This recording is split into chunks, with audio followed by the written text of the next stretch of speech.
Howdy peeps, and welcome back to the channel and the grimdark future of the 41st millennium.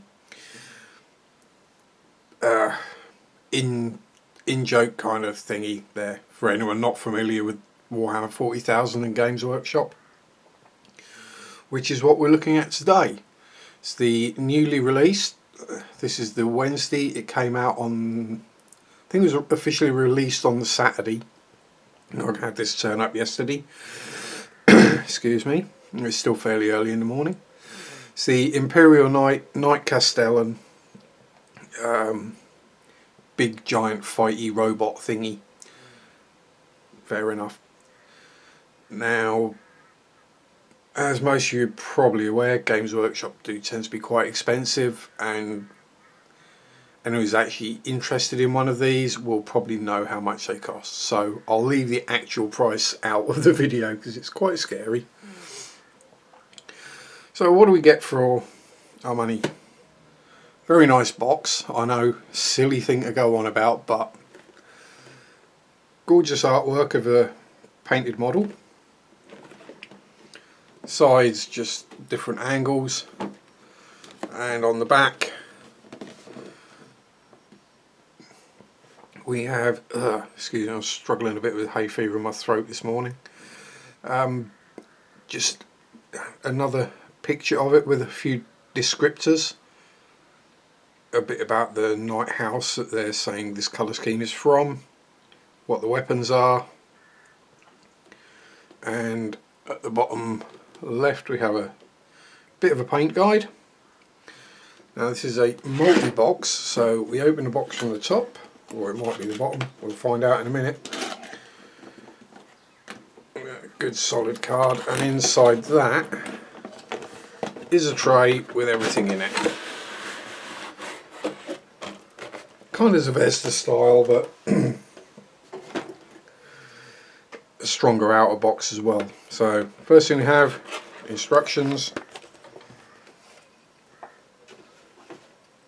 I'll put things straight and in shot sharp. One sprue. These sprues are very heavy, by the way. 2 and 3.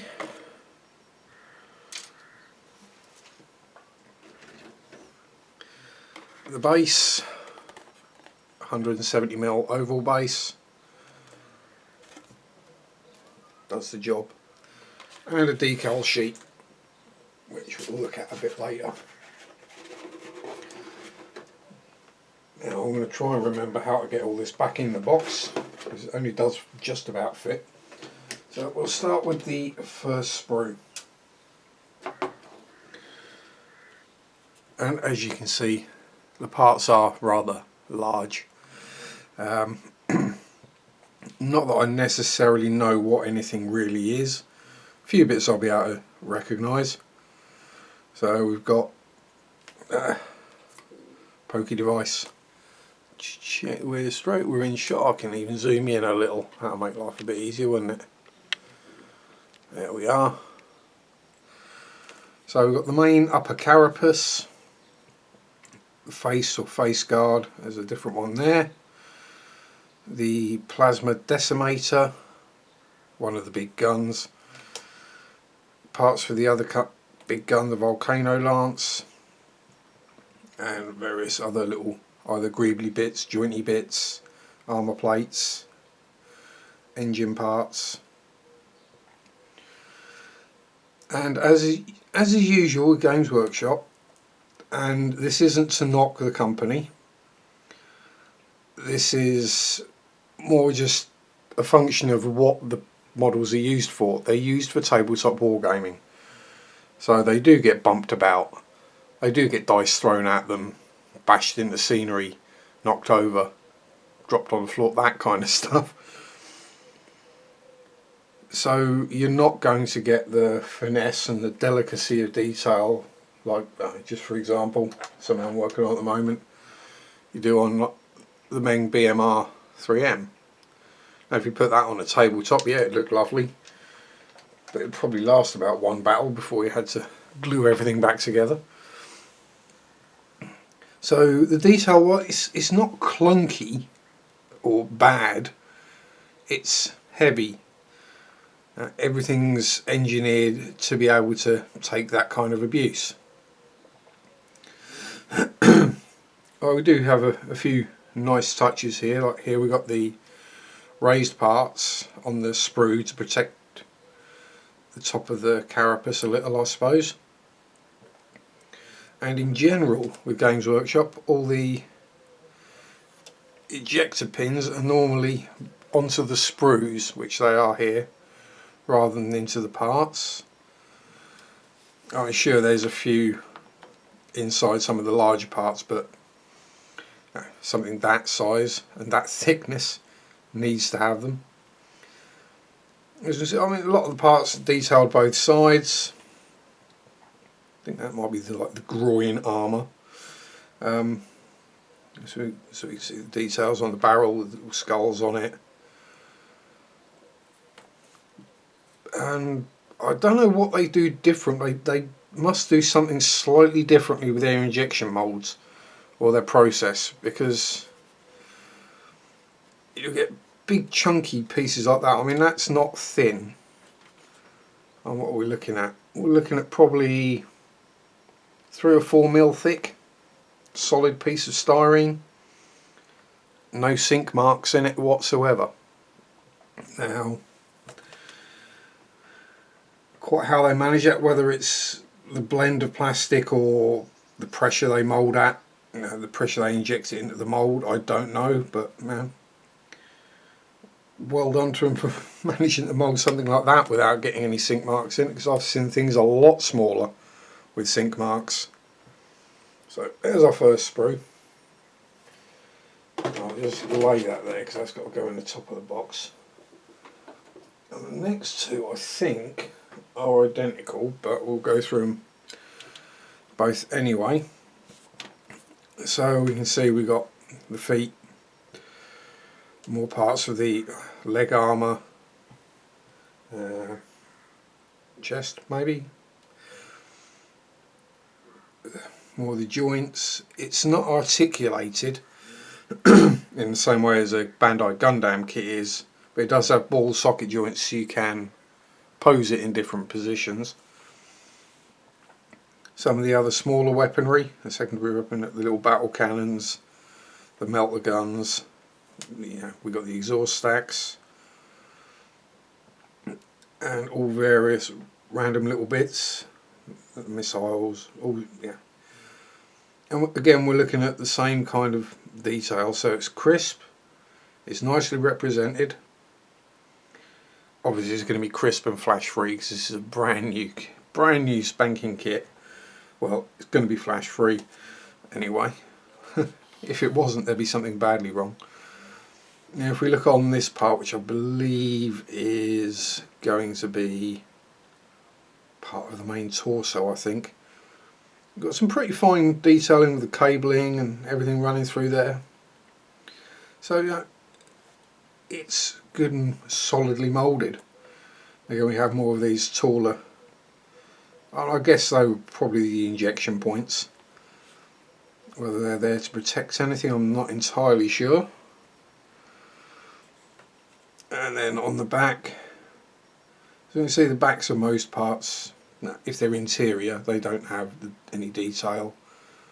I'm guessing you can probably see inside that, which is why it's got the riveted plate. And what ejector pin marks there are in places where they're not going to be an issue. And as you can see, the bottom of the sprue is just covered in ejector pin stubs, which keeps the pin marks off the plastic. And the next sprue, I believe, is identical. I will just orient them the same way.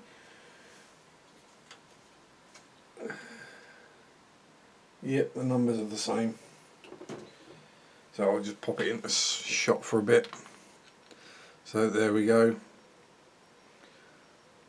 2 identical sprues, so one is going to be the main torso and the weapons, and the 2 identical ones are going to be the smaller weapons and the legs and arms. 1 on each side, I guess. But I mean, there's a fair bit of weight in these sprues. I mean, I say these plastic parts are thick, they are solid. If I hold that up, you can see just how thick that part is there. Now they're not thin and delicate. Now then, where did I put the decals? This is where we start getting into geek territory. At the end of the video, once I've finished going through what we get in the kit and the instructions and everything, I'll do a bit of an explanation about Imperial Knights and what they really are. They're just to get the actual kit review out of the way before we go full geek. So, typical Games Workshop transfer, or as they call it, transfer sheet. We call them decals. Lots of Imperial Aquilas, kill markings, numbers, all down the bottom here. Adeptus Mechanicus symbols. Now up top we've got the various different knight households. So we've got Raven, Tyrannus, Cadmus, Hawkshroud and Terran. Different colour schemes, different types of things. And all the decals are really nice, crisp, clear, in register. They do go down really well actually, Games Workshop decals. So, I mean, even, no, obviously not going to use all of them on the same model. But you know, there's some cool stuff to have in the background, have saved now in your spares box for if you decide to do a what if or something sci-fi, or rather than go the classic route of either RAF for a sci-fi plane or Luftwaffe or something like that. You can actually go with some fairly cool and interesting markings. And I must admit I do like the horned goat skull one on the dagger, as opposed to the horse's heads or half eagles or weird pyramid-y shaped things. I'm trying not to get my head in shot here, so I'll look closer. And these individual house markings, I mean, they're stunning little decals. So yeah, and that covers basically what comes in the box. And I'll just go through the instructions with you. So, out of the way, here we go. So we have our instrucciones. I'll zoom back out for these. Oh, wrong way. You'd think I'd have figured that out by now. So, colour, pictures of the finished model painted by the in-house studio team. Whether this is one of Duncan's, I don't know. House Terran with the blue and the red. The usual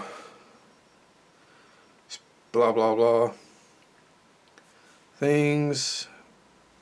Don't get the do not eat your kit, do not stick it up your nose, do not use it as a sex toy stuff. Which has these, well maybe not this one, but as Games Workshop stuff is generally aimed at more towards younger people. It may be more sensible to put them in these. Telling you to use Citadel plastic glue, Citadel cutters, Citadel mould line removers. Yeah. I think the only Citadel tool I have is the pin vise. And we start out with popping the legs together. As you can see, CAD, not full colour but nicely coloured, semi sort of not matte, not gloss, vinyl, semi matte, semi gloss, whatever. Finish to the paper. All well explained, goes together easily.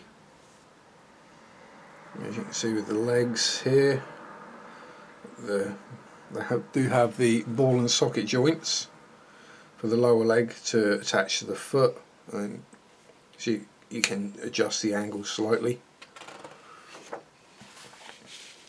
And the groin, as it were, crotch, goes together and the legs attached to that. A few more detail parts being added, and the armour plates. And then we're on to whatever this is. That's the main torso of the beast, as it were. all going together, the exhaust, everything going on the back. So basically building a hollow box.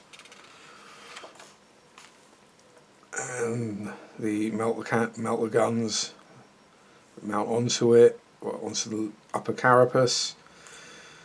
The head unit going in, carapace top going on. It's giving us a special instruction for something there, I'm not entirely sure. So you can make the melter guns turn. Then putting the plasma decimator together. Blah blah, and the volcano lance, which is angleable. They're both slightly adjustable, so not everyone's one will look exactly the same. Then attaching the main weapons to the carapace and the body, shoulder pads, body onto the legs, more armour, the carapace top weaponry being put together, being put on, stick it on the base, sit back and admire. Now what I will do is I will leave, where possible, I will leave it in as many sub-assemblies as I can. So for example, these big armour plates I would leave off, the secondary weapons I'd leave off, the carapace top I would leave off, mainly just to make things easier with masking and painting. I might even leave things like the exhaust off as well. You know, just to facilitate easier access and not having to do so much masking. So that concludes what we get in the box. If you're not geeky, it's probably best to disappear now. If you're a bit more interested in the Warhammer universe, I'll go into a bit more detail about what an Imperial Knight actually is now. He says, trying to get his thoughts straight in his head. Now, in the 41st millennium in Warhammer, the Imperium of mankind has taken over the entire Milky Way galaxy pretty much, and is at war constantly with the various Xenos or alien species and forces of chaos, and it's basically just one giant war across most of the galaxy. And the Knights are, they're classed as Titanic, but they're not Titans, they're one class down. Are giant walking machines that are years and years ago, I think it was about the 30th millennium, they got sent out to the various planets to act as defenders, blah blah blah, and they're still going 10,000 years later, still fighting the good fight, and just awesome. Now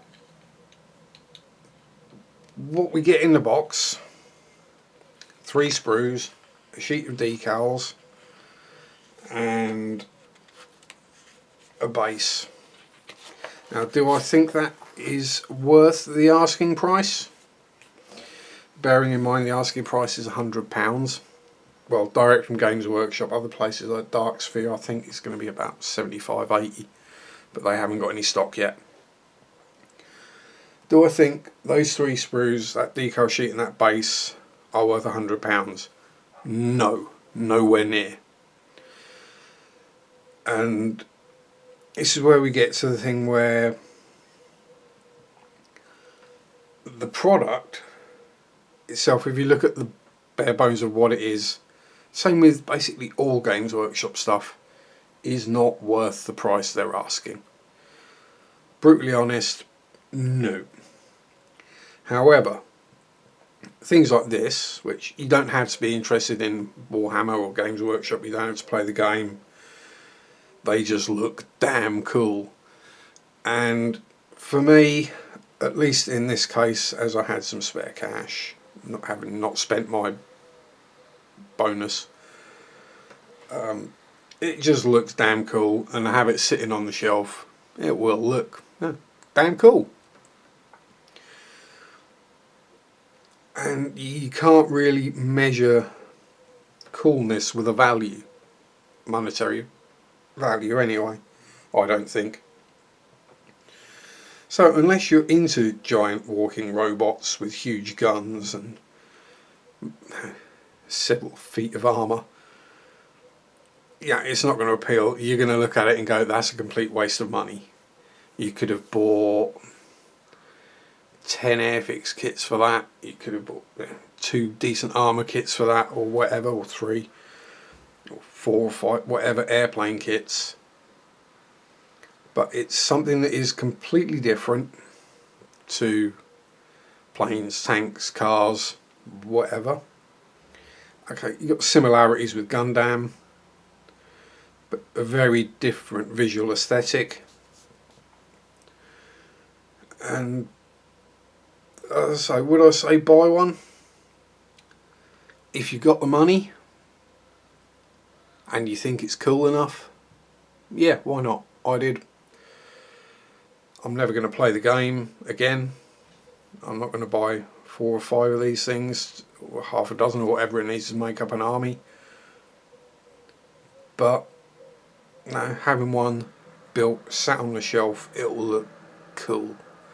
So that's where we stand.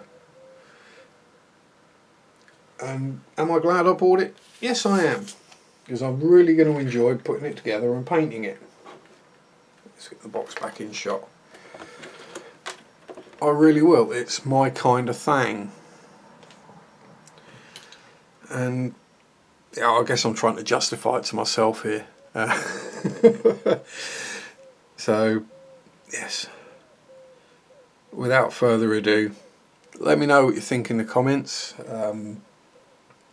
If you're interested in Warhammer but don't know where to start, or itchy back, or would like to know a bit more about the universe it's set in, again, let me know in the comments, and I might do a couple of basic lore videos just to cover the basics. Yeah, repeating myself there again. I might do a few lore videos just to cover the basics of the universe and how everything fits together with the different species and races and all that kind of stuff. Because there is a lot to take in. It's probably the most detailed sci-fi universe there is. There's far more detail about it than Star Wars, far more than Star Trek, Halo, anything like that. I mean, down to it's just the level of detail that's ended up in all the fluff is just unbelievable. I don't know how many books the Black Library has done by now. It's got to be in the hundreds. So, anyway, I'm waffling now, which is nothing new. I know it's tend to be what I do. But hope you liked what you've seen, bar the annoying waffly bloke in the background. Enjoy your modelling. Let me know if you want to see the videos or what you think of this. Have fun. Peace out. Rock on. Buzzy bye.